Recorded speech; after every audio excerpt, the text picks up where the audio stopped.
Hi, my name is Donna Cooner, and thank you so much for including me in the Spirit of Texas Reading Program's esteemed list of authors for 2014. I'm honored to be in such incredible company. I wanted to share a little bit about me and my book, Skinny. It's a story of 15-year-old Ever Davies who wants to become a singer, but her negative thoughts about her size keep her from achieving her dream. That voice of self-hate in her head is so powerful that she even gives it a name. She calls it Skinny. Ever eventually loses weight, but she finds losing skinny is even harder. I grew up in Texas, and my father now lives in Huntsville, Texas, the setting for Skinny.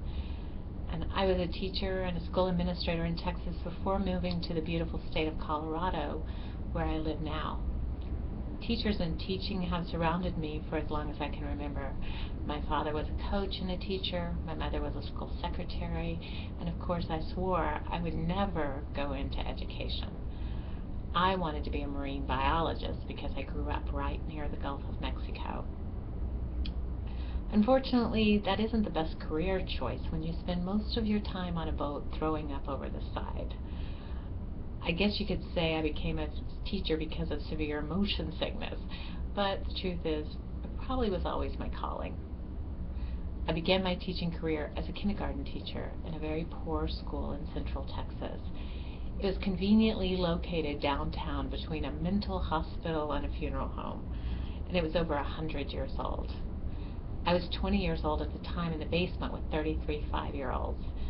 And the nearest adult or adult bathroom was 2 floors up. Our nap times were often interrupted by the janitor killing rats on the staircase. I'm telling you all this because, as amazing as it might seem, my publisher at the time, now Scholastic, was there too, because I was hoarding every single Scholastic book club bonus book I could to furnish my library with books for my children in my classroom. It was the best experience ever when that light bulb suddenly went on and a child realized that those black squiggly lines on the paper meant, brown bear, what do you see? There's another theme in my life. Current statistics estimate 14% of adolescents in the United States are overweight. The figure has nearly tripled in the past 20 years. But knowing statistics, living it, those are two different things. I've spent most of my life being morbidly obese. And for me, there's a lot more personal, a much more personal story to tell. Especially in a culture where you're told every day that your value depends on the way you look. About 10 years ago, at my top weight of over 300 pounds, I decided to have weight loss surgery. I lost over 100 pounds in a year. The surgery was a positive experience for me, but it wasn't a magic wand. I'll always struggle with weight and body image issues. Hopefully the story of Skinny finds its way to others who fight that battle as well. But it's not just a weight loss story. I hope it also connects with any reader who wrestles with any kind of negative thoughts that are holding you back. Maybe those thoughts are saying you're too stupid, or you're too poor, or you're too tall, or you're too ugly. Or maybe, like in my head sometimes, you're too fat. I just want to whisper in their ear and say, don't believe it. You're so much more than that. Sometimes the worst bully of all is the one that lives inside our head.